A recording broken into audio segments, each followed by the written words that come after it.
За өнөөдрийн хэвлэл хурлын гол зорилго нь гэхээр тэгээ Монгол улсад орон сууц захиалаад хохирсон иргэдийн тоо бүр гамшигын хэмжээнд хүрлээ.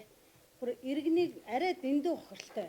Тийм учраас одоо бид ингээд тус тусдаа энэ хохирсон барилгуудын иргэд тус тусдаа тэмцэхэ болоод нийтдээ хамтар тэмцье. Энэ асуудал үнэхээр энэ нийгэмд бүр газар авлаа. Тийм учраас энийг бүгдээрээ хамтдаа тэмцэж олонний анхааралд хүргэж төрийн бас анхааралд хүргэе гэсэн зорилгоор бид энэ хэвлэлийн хурлыг зохион байгуулж байна.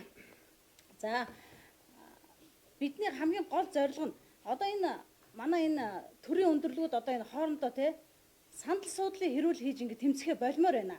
Иргэдэд нь бүр хоолон дээр тулсан асуудлууд маш их байна. Тийм учраас энэ Монгол улсын хэмжээнд орон сууц захиалагчдын хохирогчдын тоо хохирлын хэмжээ 100 тэрбумаар нэмэгдэж их 80-аар тоологдож эхэллээ. 2009-оос 2024 оны хооронд гэгтэл 502 барилгын төсөл зарцсан.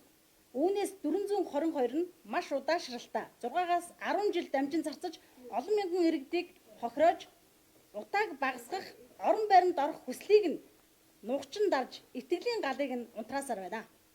2019-оос 2025 оны хооронд орон сууцтай холбоотой залилангийн гомдол гаргаж бүртгэгдсэн иргэдийн тоо. Энэ бол зөвхөн бүртгэгдсэн иргэдийн тоо шүү.